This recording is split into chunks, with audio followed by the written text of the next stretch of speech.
पढ़ने में इंटरेस्ट लेते हैं, रुचि लेते हैं, क्योंकि आप देख लें कि जो भी सब्जेक्ट हैं जो आपकी रुचि के अनुसार होता है। जैसे कि किसी की रुचि हिंदी सब्जेक्ट पढ़ने में बहुत रुचि है, किसी की मैथ पढ़ने में बहुत रुचि है, किसी विद्यार्थी की इंग्लिश पढ़ने में बहुत रुचि है, किसी विद्यार्थी की गणित पढ़ने में बहुत रुचि है, किसी विद्यार्थी की अन्य सब्जेक्ट पढ़ने में बहुत रुचि है, तो अन्य सब्जेक्ट पढ़ने में बहुत रुचि है। तो रुचि के अनुसार तो वो विद्यार्थी सही ढंग से याद कर पाते हैं। तो कहने का मतलब ये है कि पाठचर्या इस प्रकार की होनी चाहिए, जिससे कि पाठ्यपुस्तक का विद्यार्थी छात्रों की रुचि के अनुसार बनाया जाए, चयन किया जाए। चयन करने पर पाठ्यपुस्तक का चयन सही ढंग से किया जाता है। अब चयन किया जाता है, चयन करने पर रुचि प्राप्त की जाती है। तो रुचि प्राप्त करने के बाद आप लोग प्रत्येक कार्य सही ढंग से कर पाते हैं। तो पाठचर्या आप देखें, छात्रों की रुचि पाठचर्या में छात्रों की रुचि के अनुसार पाठ वस्तु का चयन किया जाता है। चयन किया जाता है क्योंकि छात्रों की रुचि के अनुसार कार्य किया जाए। छात्रों की रुचि के अनुसार कार्य किया जाएगा तो क्या होगा? छात्रों की रुचि के अनुसार कार्य किया जाता है तो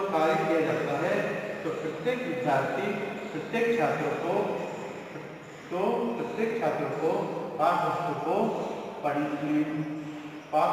पढ़ने में रुचि प्राप्त की जाती है। रुचि प्राप्त से कर पाते हैं। कि आप लोगों को जैसे कि आप लोग किसी क्रिकेट खेलने में इंटरेस्ट है, अब क्रिकेट खेलने में इंटरेस्ट है तो आप लोग क्रिकेट खेल सकते हैं। सही ढंग से आप लोग क्या करते हैं? क्रिकेट सही ढंग से खेल पाते हैं, क्योंकि रुचि के अनुसार कार्य किया जा रहा है। रुचि के अनुसार जब कार्य किया जा रहा है तो रुचि आपकी किसी गेम्स में आपको रुचि है तो रुचि के अनुसार आप लोग कार्य करते हैं, और जिस कार्य में आपकी रुचि होती है उसमें आप लोग कार्य सही ढंग से कर पाते हैं। इसी प्रकार से पाठ वस्तु भी आप में जिस सब्जेक्ट में आप लोगों को इंटरेस्ट होता है उस सब्जेक्ट को आप लोग बहुत ज़्यादा पढ़ते हैं और बहुत ज़्यादा पढ़ने के बाद प्रत्येक विद्यार्थी उसको बहुत ज़्यादा पढ़ते हैं और उसमें नंबर भी बहुत ज़्यादा आते हैं, एग्जाम में नंबर बहुत ज़्यादा आते हैं। तो हमें कोई कार्य करना चाहिए जो हमें रुचि है। जैसे कि 10th क्लास के बाद विद्यार्थी सब्जेक्ट लेते हैं। सब्जेक्ट लेने के बाद ये किसी माता पिता को दबाव नहीं देना चाहिए। माता पिता को ये दबाव नहीं देना चाहिए कि कौन सा सब्जेक्ट लिया जाए, कि आप विद्यार्थी के ऊपर छोड़िए कि कौन सा सब्जेक्ट वो चयन करे, और चयन करने के बाद उसकी रुचि किसमें है, जिसमें है उस कार्य को सही ढंग से करना चाहिए। जिस कार्य में उसकी रुचि है उस कार्य को सही ढंग से किया जाता है तो वो सही ढंग से कर पाता है। तो विद्यार्थियों की रुचि के अनुसार कार्य सिद्ध हो पाता है। तो कहने का मतलब यह है कि किसी पर दबाव नहीं डालना चाहिए। प्रत्येक विद्यार्थी को अपनी रुचि के अनुसार सब्जेक्ट करना चाहिए, और रुचि के अनुसार आप लोगों को जो भी कार्य करना है, इंटरेस्ट है, उस कार्य को आप लोगों को करना चाहिए। जैसे कि हॉल डेकोरेशन में हम लोग लिस्ट दे देते हैं। अब जिस विद्यार्थियों की रुचि होती है तो उस कार्य को वो सही ढंग से कर पाते हैं, और हॉल डेकोरेशन सही ढंग से हो पाता है।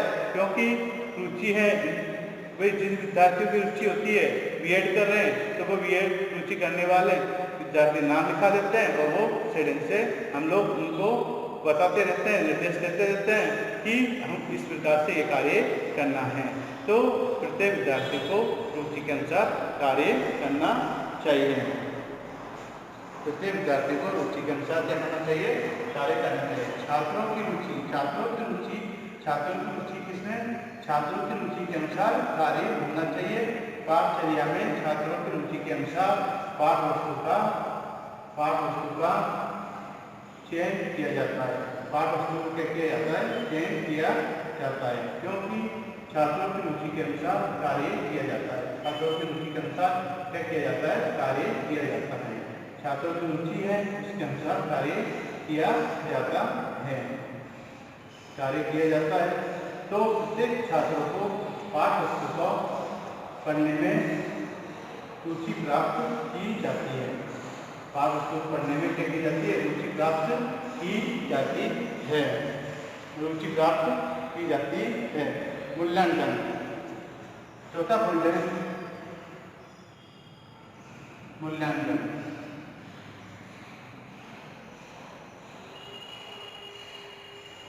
मूल्यांकन, अब मूल्यांकन के लिए हम लोग आप लोगों को क्या करते हैं? मूल्यांकन को समझे कि एक मूल्यांकन दो प्रकार के होते हैं। मूल्यांकन दो प्रकार का होता है। एक तो मौखिक रूप से,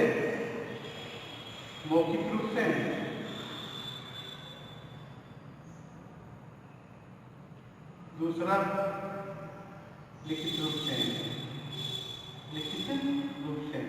तो मौखिक रूप से और लिखित रूप से।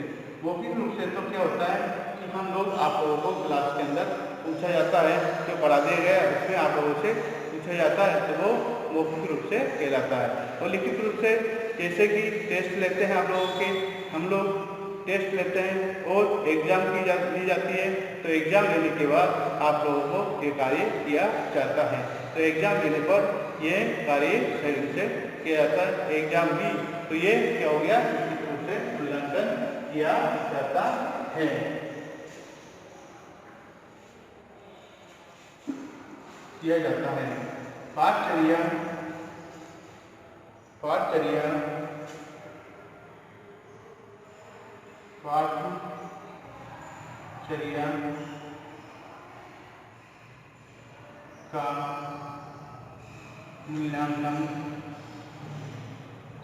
पाठचर्या का मूल्यांकन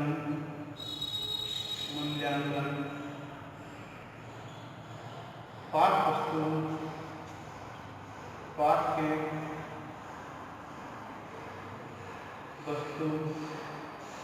वस्तु के आधार पर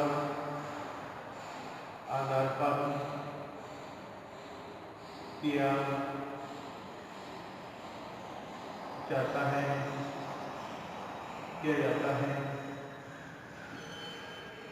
जाता है। क्योंकि विद्यार्थियों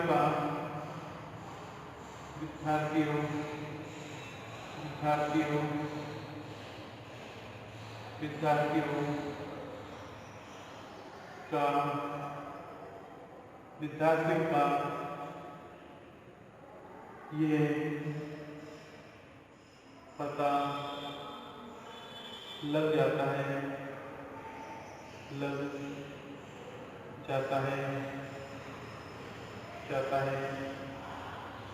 कि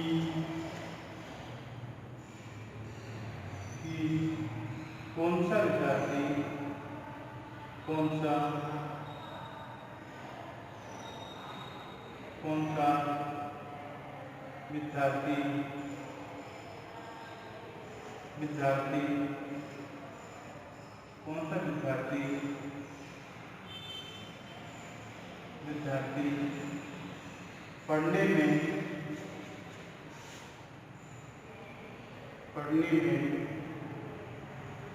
पढ़ने में रुचि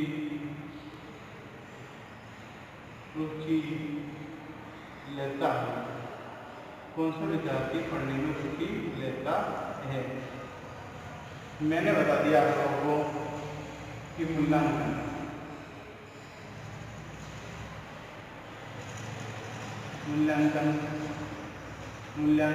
दो प्रकार के होते हैं।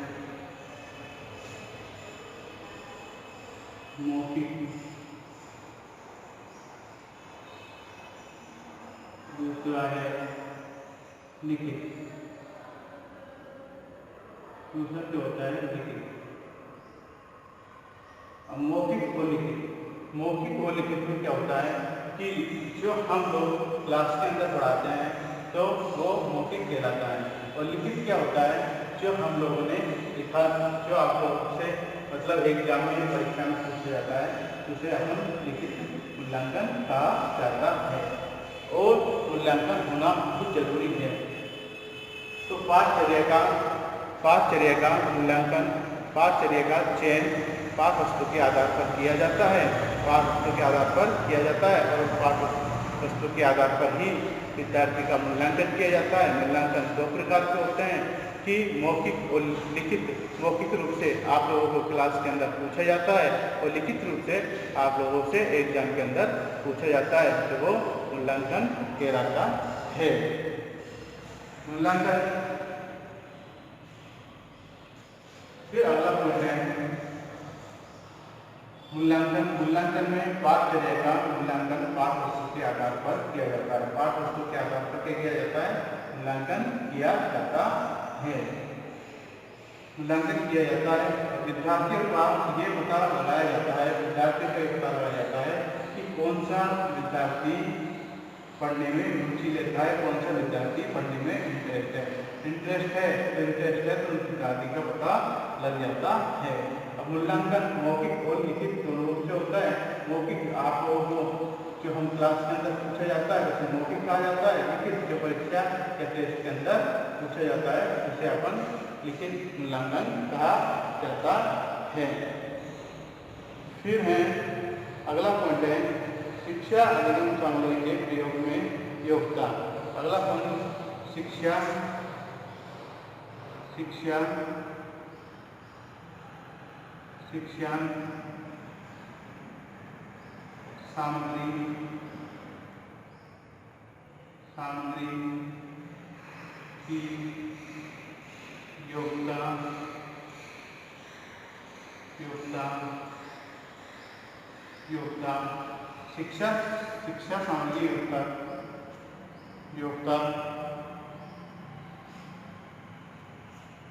शिक्षा सामग्री योगदान में सरलता,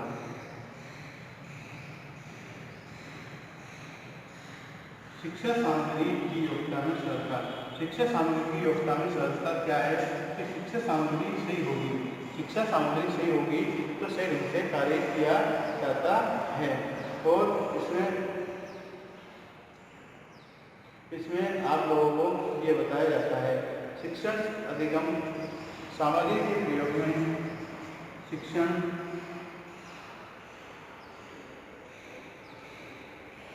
अधिगम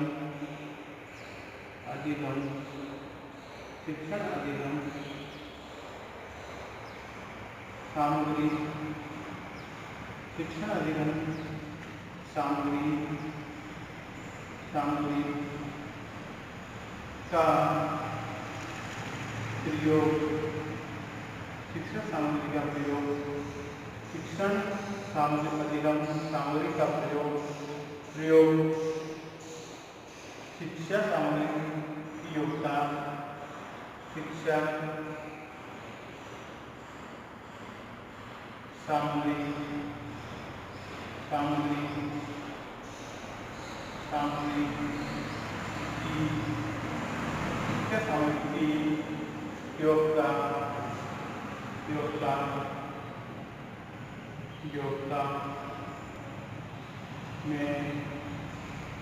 योग्यता में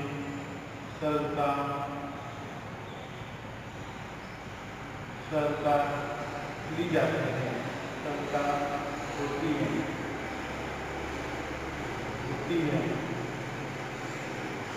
क्योंकि जो शिक्षण का अर्थ होता है अध्यापक द्वारा जो पढ़ाया जाता है उसे शिक्षण कहते हैं और विद्यार्थी द्वारा जो पढ़ाया जाता है उसे शिक्षा कहते हैं। तो शिक्षण क्या है कि शिक्षण के बारे में बताया जाए। शिक्षण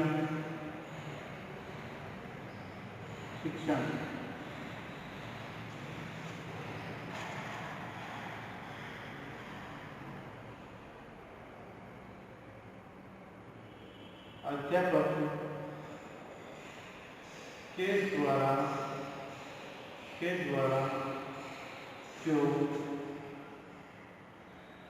जो पढ़ाया जाता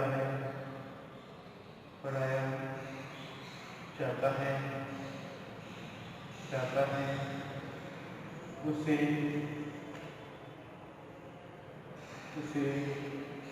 शिक्षण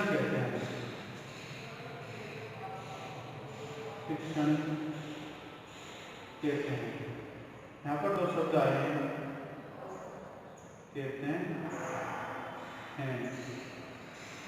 हैं शिक्षण कहते हैं।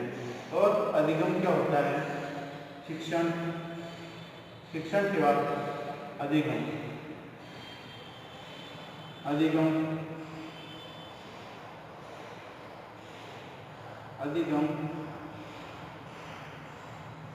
व्यक्ति के व्यवहार में व्यक्ति के व्यवहार में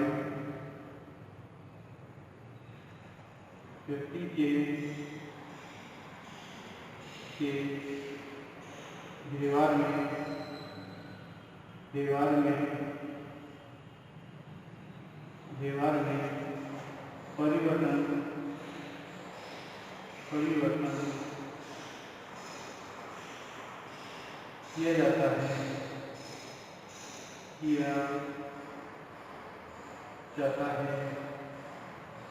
किया जाता है उसे क्या कहते हैं? किया जाता है तो उसे अधिगम कहते हैं। उसे अधिगम कहा जाता है। तो आपको क्लियर करा दिया है कि शिक्षण क्या है?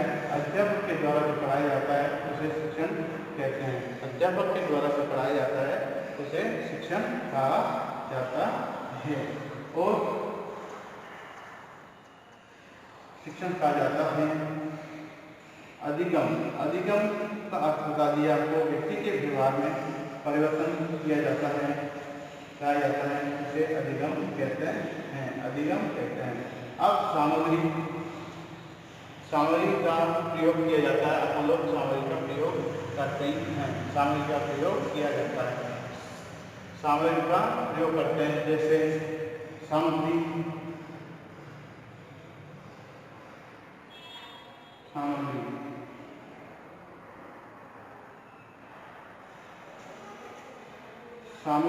का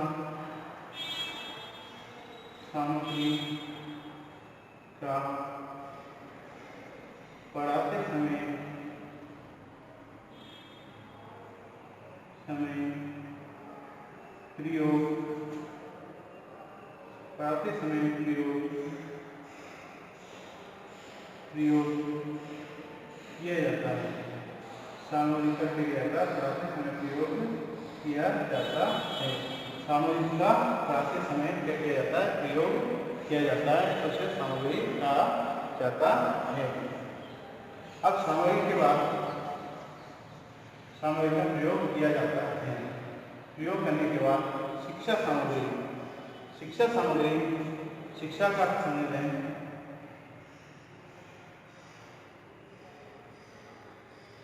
शिक्षा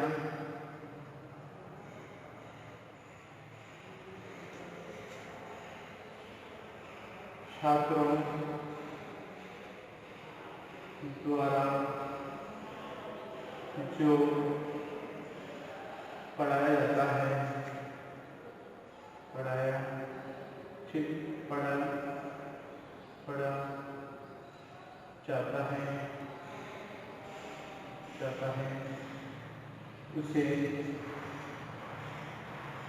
उसे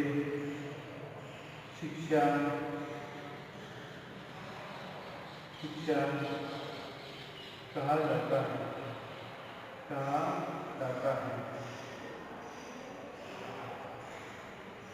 शिक्षा का क्या हुआ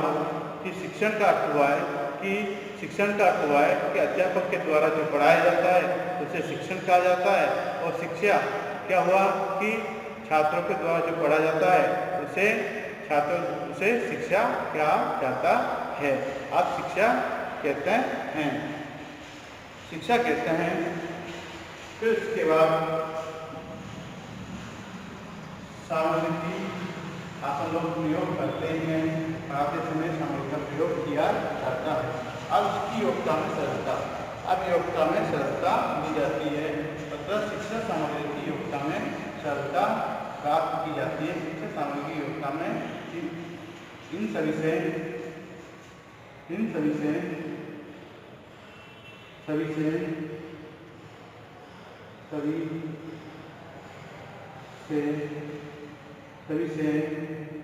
शिक्षा सामग्री की योग्यता में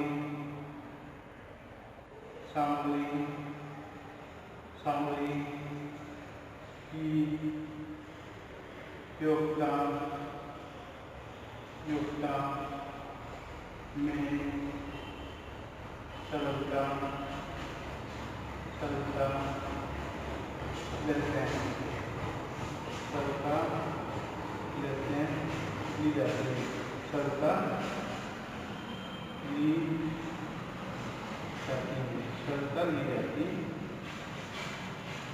है। इन सभी से क्या होता है, शिक्षा सामग्री की योग्यता में क्या ली जाती है, सरलता ली जाती है। तो आपने शिक्षा सामग्री की योग्यता में सरलता, शिक्षा सामग्री की योग्यता में सरलता क्या बताया गया है? शिक्षा सामग्री की योग्यता में सरलता ये हो है कि शिक्षा सामग्री की योग्यता में सरलता शिक्षण अधिगम, शिक्षण का मतलब है अध्यापक द्वारा जो पढ़ाया जाता है इसे शिक्षण कहा जाता है।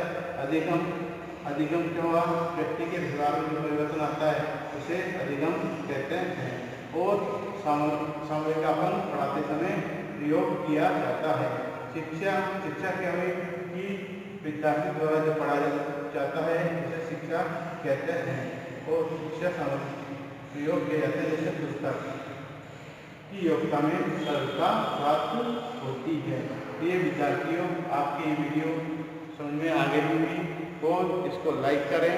आप बिल्कुल इस वीडियो को देखें। Thank you. ओके, आप वीडियो की योग्यता को ध्यान रखें।